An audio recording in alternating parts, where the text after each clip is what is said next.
It's time to end the debate. Which film in the Monsterverse out of these two films is considered the best? Godzilla 2014 or Kong Skull Island?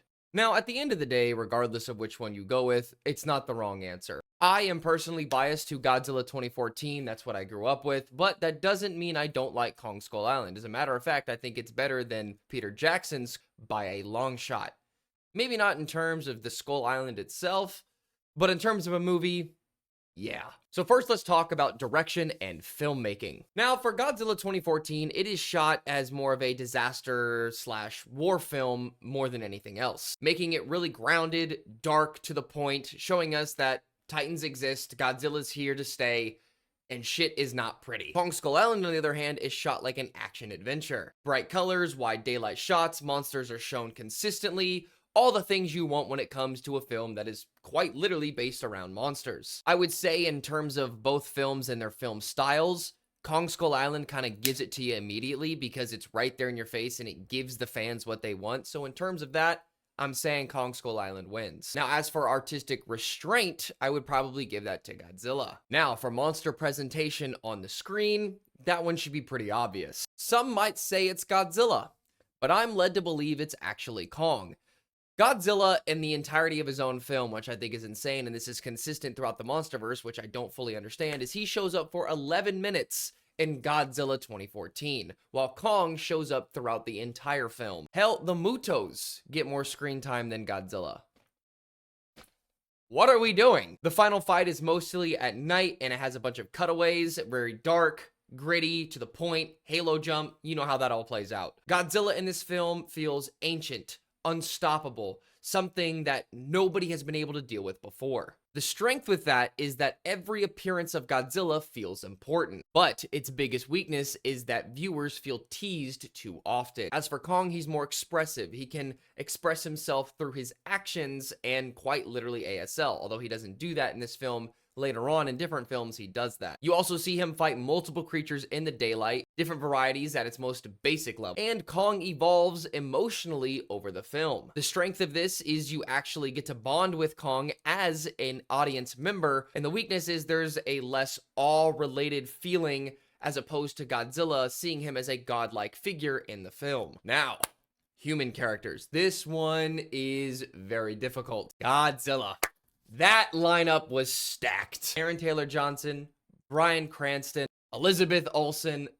Look, I don't even know how they managed to get that star-studded cast, but they did. Now, the humans in this film have a very important role, something that I don't think they've been able to do since 2014, at least in the terms of Godzilla. Now, the movie may be showing you not to care about the humans on an emotional level, but I did, strictly because Ford, played by Aaron Taylor Johnson, did a fantastic job, and I actually understood what was going on. And why they don't bring back the soldier persona story in a Godzilla film is beyond me. Now, Kong Skull Island, another star-studded cast. Samuel L. Jackson, Tom Hiddleston, Brie Larson.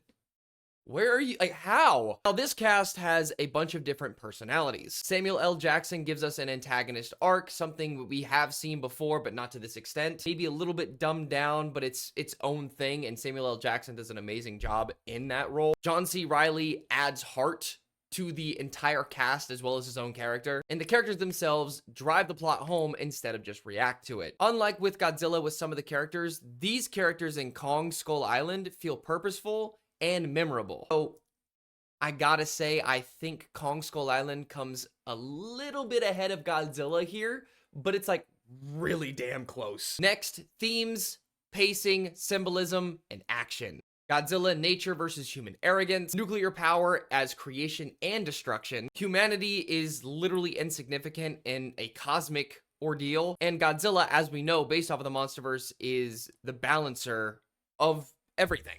Kong, on the other hand, is nature versus man. War, obsession, and trauma, as we know. This is during the Vietnam War, or at least in between, somewhat kind of like 1970s, 1960s, I think. Imperialism and exploitation, and Kong is a protector instead of a destroyer. In terms of action and pacing, Godzilla 2014 is truly a slow burn. It grounds itself in the idea of Titans being an issue, taking over for the first time where people have never seen this before, and actually just running with it, hammering it home. As for Kong Skull Island, It's consistent throughout in terms of action, had clear choreography, and honestly better pacing than that of Godzilla 2014. So in terms of action and pacing, I think that's going to Kong Skull Island. But for themes and symbolism, both of them would win. Godzilla, a winner in terms of depth, and for Kong Skull Island, a winner in terms of clarity. Overall, final verdict, both of them are just as good. If you like something that's fast-paced, if you like something that's really action-related, that's definitely Kong Skull Island. If you're really into movies and love atmosphere, then Godzilla 2014 is the way to go. But if you are a Monsterverse fan in general, both of them